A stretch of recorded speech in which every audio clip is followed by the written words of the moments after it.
اعوذ باللہ من الشیطان الرجیم بسم اللہ الرحمن الرحیم رب اشرح لی صدری ویسر لی امری واحلل عقدۃ من لسانی یفقہوا قولی آمین۔ السلام علیکم ورحمۃ اللہ وبرکاتہ۔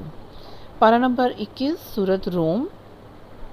یہ ایک تاریخی واقعے کا ذکر اس کے اندر ملتا ہے، اور اس میں ارشاد ہوا ہے کہ قریب کی سرزمین میں رومی مغلوب ہو گئے۔ اس زمانے میں عرب سے جو ملی ہوئی مقبوضات تھیں روم کی، اس میں وہ اردن، شام، فلسطین کے علاقے تھے۔ ان علاقوں میں رومیوں میں پر جو ایرانیوں کا غلبہ 615 میں مکمل ہوا تھا، اس لیے پوری صحت کے ساتھ یہ کہا جا سکتا ہے کہ یہ صورت اسی سال پہ نازل ہوئی، اور یہ وہی سال تھا جس میں ہجرت حبشہ واقعہ ہوئی تھی۔ تو اس کا جو ہے ٹاپک اور اس کا جو آغاز ہے اس سے کیا گیا ہے کہ آج رومی مغلوب ہو گئے۔ ساری دنیا یہ سمجھ رہی ہے کہ اس سلطنت کا خاتمہ ہو قریب ہے، مگر چند سال نہیں گزر پائیں گے کہ پانسا پلٹ جائے گا اور جو مغلوب ہے وہ غالب ہو جائے گا۔ یہ پریڈکشن اللہ تعالیٰ نے اس صورت کے اندر دے دی تھی۔ اچھا، اس میں ہے یہ کہ اصل میں روم والے جو تھے وہ اہل کتاب تھے، اور ایرانی جو ہے وہ ستارہ پرست تھے۔ تو اس طرح سے اللہ تعالیٰ نے اس کے اندر یہ بتا دیا، جنگ کے نتائج بتایا کہ یہ فساد بھی شرک کے نتیجے میں ہی ہے، اور پچھلی انسانی تاریخ میں بھی جتنی قومیں فساد میں مبتلا ہیں وہ سب بھی مشرکی تھیں۔ اس سلسلے میں اللہ تعالیٰ نے پیش گوئی کی ہے، شہادت کی گواہی بھی دی ہے، اور اس قرآن پاک کے ذریعے سے یہ ثابت بھی کیا ہے کہ پیارے نبی صلی اللہ علیہ وسلم بھی سچے ہیں اور یہ کتاب بھی سچی ہے۔ ٹھیک ہے، عرب کے بکثرت مشرکین اس پر ایمان لے آئے تھے جب یہ واقعہ ہوا تھا۔ فتح عظیم کے نام سے یہ قرآن پاک کے اندر سورہ حدیبیہ کے واقعہ ہوئی، اور پھر قرآن نے اسے فتح عظیم قرار دیا، اور یہی سال تھا جس میں خسرو کے بیٹے جو ہے اس کو واپس کر کے روم سے صلح کر لی، اور اس طرح سے پھر یہ ایک بہت لمبا سا قصہ ہے جو کہ نبی پاک صلی اللہ علیہ وسلم کے زبان اقدس سے جو ہے وہ اس کو پورا کر دیا گیا، اس کی پریڈکشن دے دی گئی۔ ٹھیک ہے، تو شروع کرتے ہیں اس جو ہے سورت کو۔ اصل میں اس کا تھوڑا سا بس یہ ذہن میں رکھیں کہ اللہ تعالیٰ جیسے ہمیں سب حالات نظر آ رہے ہوتے ہیں نا، وہ اس کا پانسا پلٹ بھی سکتا ہے۔ وہ ضروری نہیں کہ جو سامنے غالب ہے وہی ہمیشہ غالب رہے، اور جو مغلوب ہے وہ ہمیشہ ہی مغلوب رہے۔ ٹھیک ہے، تو اس طرح مسلمانوں کو بھی جو دبایا گیا تھا، دبا لیے گئے تھے ان کو مطلب ظلم کے ساتھ اور اس طرح کے، اور اللہ تعالیٰ پھر بتا رہا ہے کہ اللہ پھر جس کی مدد کو آتا ہے اس کو مغلوب کو اللہ تعالیٰ غالب بھی بنا سکتا ہے۔ ٹھیک ہے، چلیں بسم اللہ الرحمن الرحیم، شروع اللہ کے نام سے جو بڑا مہربان و نہایت رحم کرنے والا ہے۔ الف لام میم۔ رومی قریب کی سرزمین میں مغلوب ہو گئے ہیں، اور اپنی اس مغلوبیت کے بعد چند سال کے اندر وہ غالب آ جائیں گے انشاءاللہ۔ ٹھیک ہے،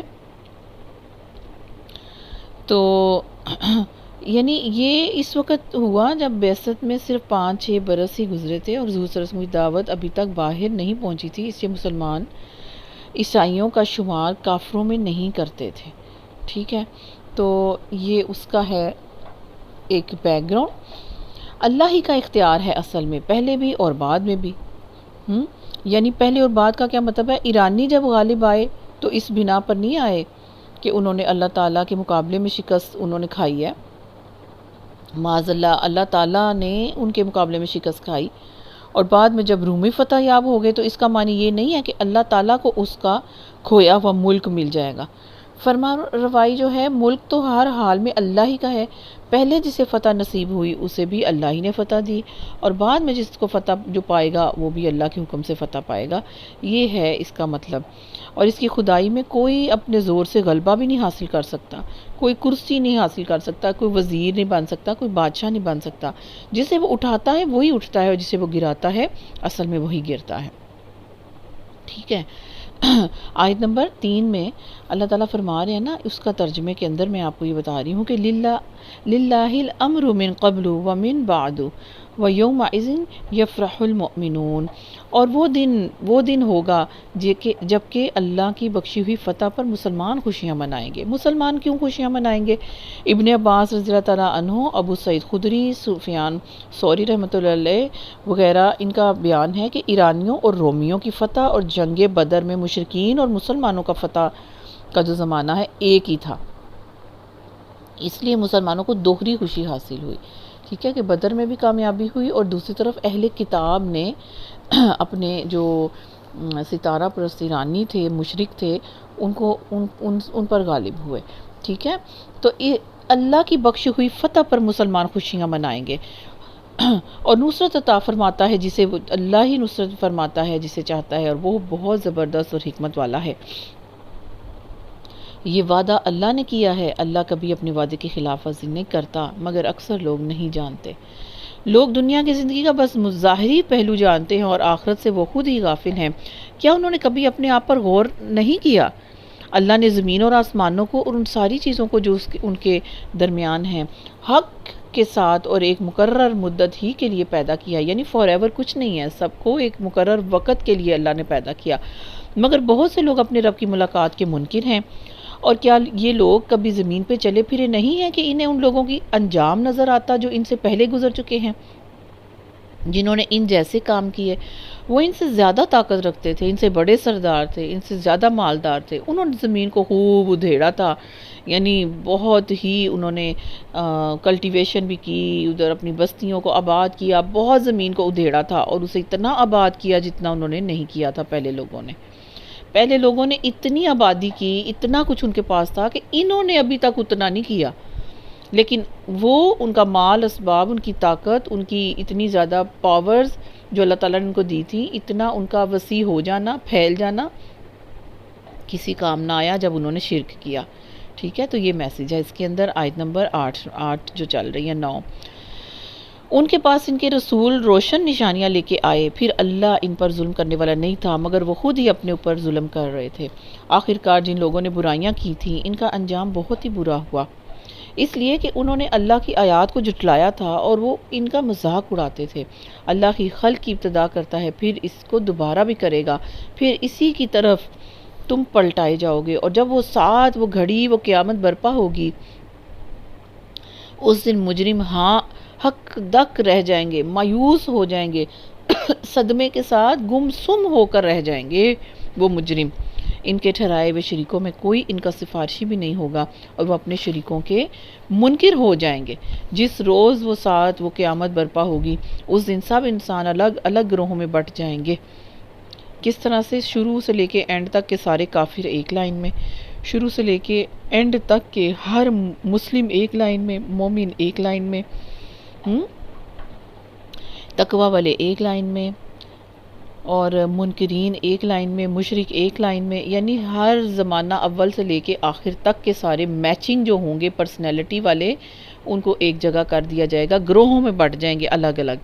جو لوگ ایمان لائے ہیں اور جنہوں نے نیک عمل کیے ہیں وہ ایک باغ میں شاداں اور فرحاں رکھے جائیں گے، اور جنہوں نے کفر کیا ہے اور ہماری آیات کو اور آخرت کی ملاقات کو جھٹلا دیا، وہ عذاب میں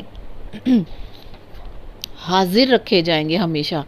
پس تسبیح کرو اللہ کی جب کہ تم صبح کرتے ہو، جب شام کرتے ہو، اور آسمانوں اور زمین میں اسی کی حمد ہے، اور تسبیح کرو اس کی تیسرے پہر میں بھی جب کہ تم پر ظہر کا وقت آتا ہے، یعنی ہر وقت اللہ کی تسبیح حمد کیا کرو۔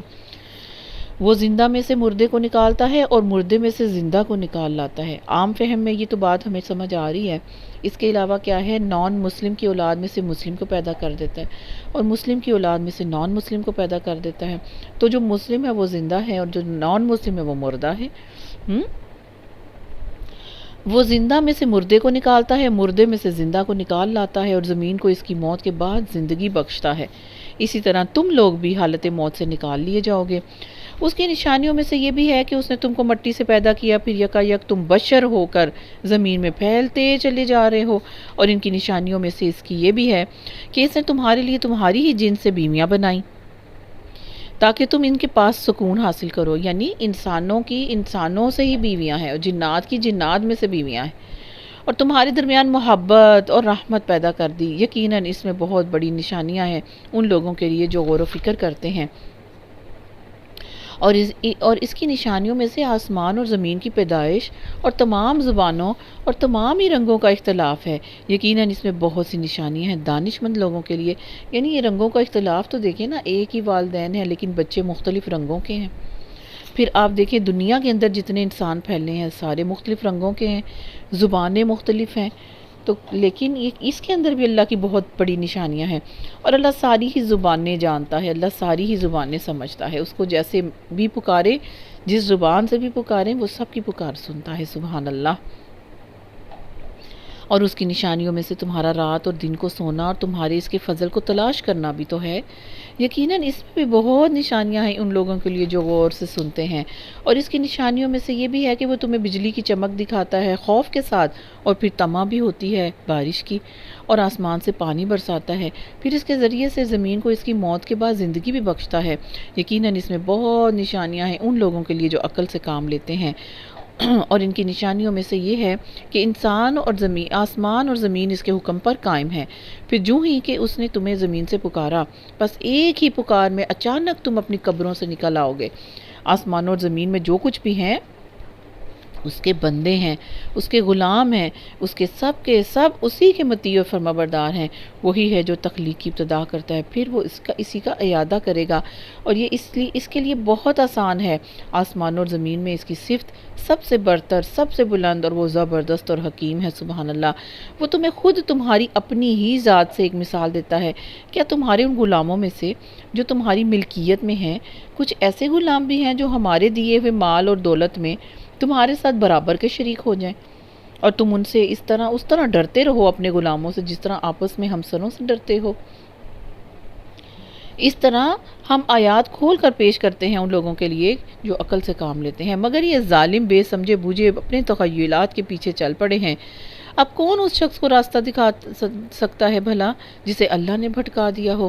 ایسے لوگوں کا تو کوئی مددگار نہیں ہو سکتا۔ استغفر اللہ ربی۔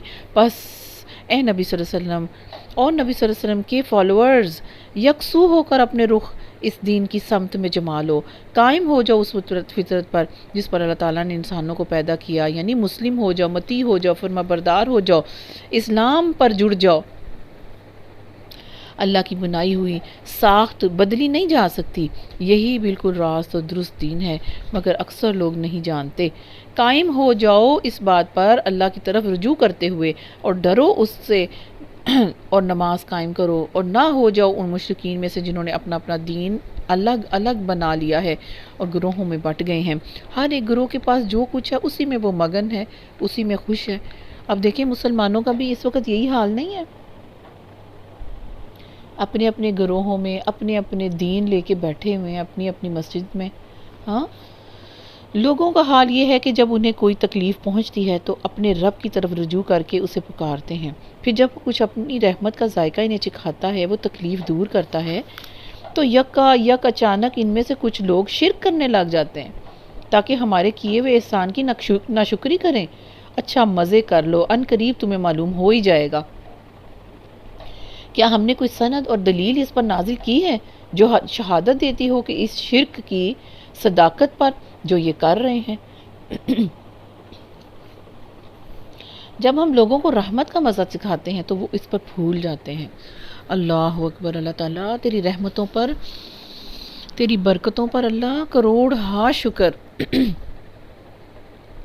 اللہ ہمیں تکبر کرنے والوں میں شامل نہ فرمائے، اللہ رحمت کا ذائقہ پانے والوں میں ہمیں ضرور شامل کرے، لیکن شکر گزار بندوں میں اللہ مجھے اور آپ کو شامل فرمائے، آمین۔ اور جب ان کے کیے کرتوتوں سے ان پر کوئی مصیبت آ جاتی ہے، یک وہ مایوس ہونے لگتے ہیں۔ کیا یہ لوگ دیکھتے نہیں ہیں کہ اللہ ہی رزق کو کشادہ کرتا ہے جس کا چاہتا ہے اور تنگ کرتا ہے جس کا چاہتا ہے؟ یقیناً اس میں بھی بہت سی نشانیاں ہیں ان لوگوں کے لیے جو ایمان لاتے ہیں۔ پس اے مومن رشتہ دار کو اس کا حق دے، اور مسکین اور مسافر کو اس کا حق دے۔ یہ طریقہ بہتر ہے ان لوگوں کے لیے جو اللہ کی خوشنودی چاہتے ہوں، اور وہی فلاح پانے والے ہیں جو سود تم دیتے ہو تاکہ لوگوں کے اموال میں شامل ہو کر وہ بڑھ جائے، اللہ کے نزدیک وہ نہیں بڑھتا، اور جو زکوٰۃ تم اللہ کی خوشنودی حاصل کرنے کے لیے اس ارادے سے دیتے ہو زکوٰۃ، تو اسی کے دینے والے در حقیقت اپنے مال کو بڑھاتے ہیں۔ مطلب کیا ہے؟ سود کو اللہ تعالیٰ بڑھاتا نہیں، حالانکہ وہ ظاہراً انسان کو پتہ لگتا ہے کہ وہ بڑھ رہا ہے، حالانکہ وہ گھٹ جاتا ہے، اس میں نقصان ہوتا ہے دنیاوی بھی اور اخروی بھی۔ اور اسی طرح زکوٰۃ جب اپنے ہاتھوں سے دیتے ہو، ہوش کرتے ہوئے، دیکھتے ہوئے، گن کے، تو زکوٰۃ جو تم دیتے ہو اصل میں وہ تمہارے مال کو بڑھاتا ہے، برکت پیدا کرتا ہے۔ اللہ تعالیٰ صدقات کو، زکوٰۃ کو بڑھا دیتے ہیں، اس مال کو جس کے اندر سے زکوٰۃ نکال دی جائے، صدقات نکالے جائیں۔ یہ اصل مقصد ہے اس آیت کا، آیت نمبر 39 کا۔ اللہ الذی خلقکم ثم رزقکم ثم یمیتکم ثم یحییکم، اللہ وہی ہے جس نے تم کو پیدا کیا، پھر تمہیں رزق دیا، پھر وہ تمہیں موت دیتا ہے، پھر وہ تمہیں زندہ کرے گا۔ ہاں، کیا تمہارے ٹھہرائے ہوئے شریکوں میں کوئی ایسا ہے جو ان میں سے کوئی، ان چاروں کاموں میں سے کوئی کام بھی کرتا ہو؟ نہیں، ہرگز نہیں۔ پاک ہے وہ اور بہت ہی بالا اور بلند ہے اس شرک سے جو یہ لوگ کرتے ہیں۔ خشکی اور تری میں فساد برپا ہو گیا ہے لوگوں کے اپنے ہاتھوں کی کمائی سے، تاکہ مزہ چکھائے ان کو ان کے بعض اعمال کا، شاید کہ وہ باز آ جائیں۔ یہ کون سی ہے فساد؟ کبھی کرونا آ جاتا ہے، کبھی کوئی ظالم حکومت اوپر سر پہ آ جاتی ہے، کبھی مہنگائی کا عذاب آ جاتا ہے، کبھی وائرسز آ جاتے ہیں، کبھی کوئی سی بیماری کا حملہ ہو جاتا ہے، کبھی کہیں آفت آ جاتی ہے۔ اللہ کہتے ہیں تمہارے اپنے اعمال کی شامت کا مزہ تمہیں چکھاتے ہیں ہم۔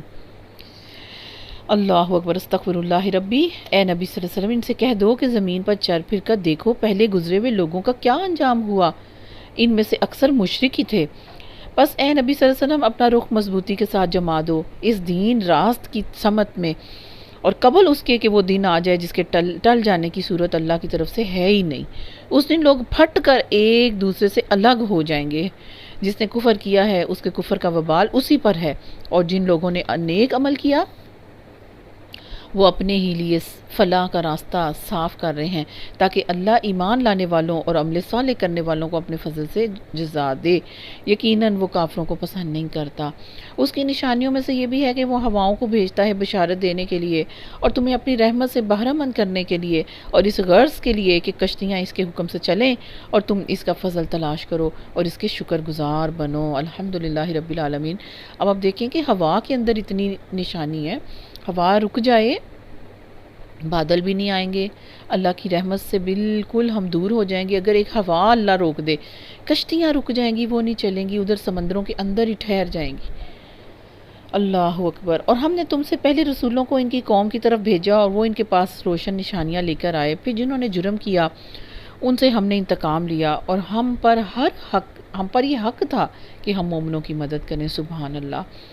اللہ ہی ہے جو ہواؤں کو بھیجتا ہے اور وہ بادل اٹھاتی ہیں، پھر وہ ان بادلوں کو آسمان میں پھیلاتا ہے جس طرح چاہتا ہے اور انہیں ٹکڑیوں میں تقسیم کرتا ہے، پھر تو دیکھتا ہے کہ بارش کے قطرے بادل میں سے ٹپکے چلے آتے ہیں۔ یہ بارش جب وہ اپنے بندوں میں سے جن پر چاہتا ہے برساتا ہے تو وہ یکا یک خوش ہو خرم ہو جاتے ہیں، حالانکہ اس بارش کے نازل ہونے سے پہلے وہ مایوس ہو رہے تھے۔ دیکھو اللہ کی رحمت کے اثرات کہ مردہ پڑی ہوئی زمین کو وہ کس طرح جلا اٹھاتا ہے۔ سبحان اللہ۔ یقیناً وہ مردوں کو زندگی بخشنے والا ہے اور وہ ہر چیز پر قادر ہے۔ اور اگر ہم ایسی ہوا بھیج دیں جس کے اثر سے وہ اپنی کھیتی کو زرد پائیں، خراب ہو جائیں، تو وہ کفر کرتے رہ جاتے ہیں۔ اے نبی صلی اللہ علیہ وسلم، تو مردوں کو نہیں سنا سکتے؟ جن کے ضمیر اندر دفن ہے نا، وہ مردے ہیں، ان کو تم نہیں سنا سکتے؟ نہ ان بہروں کو اپنی پکار سنا سکتے ہو جو پیٹھ پھیرے چلے جا رہے ہوں، اور نہ تم اندھوں کو ان کی گمراہی سے نکال کر راستہ دکھا سکتے ہو۔ تم تو صرف انہی کو سنا سکتے ہو جو ہماری آیات پر ایمان لاتے ہیں اور اپنے سر جھکا دیتے ہیں۔ اللہ ہی تو ہے جس نے ضعف کی حالت سے تمہاری پیدائش کی ابتدا کی، جب تم بالکل کمزوری کی حالت میں تھے تو تمہیں اللہ نے پیدا کیا، پھر اس کمزوری کے بعد تمہیں قوت بخشی، پھر اس قوت کے بعد تمہیں پھر کمزوری اور بوڑھا کر دیا۔ وہ جو کچھ چاہتا ہے پیدا کرتا ہے، یعنی یہ پیدائش کا جو عمل ہے نا، یہ ختم نہیں ہوتا، یہ چل رہا ہے، مسلسل چل رہا ہے۔ یہ پیدا کرتا ہے اللہ تعالیٰ جو چاہتا ہے، اور وہ سب کچھ جاننے والا، ہر چیز پر قدرت رکھنے والا ہے۔ اور جب وہ ساعت برپا ہوگی قیامت کی تو مجرم قسمیں کھا کھا کر کہیں گے کہ ہم ایک گھڑی بھر سے زیادہ نہیں ٹھہرے. اتنا لمبا، ٹھیک ہے، اتنے ہزاروں سال کا ایک دن،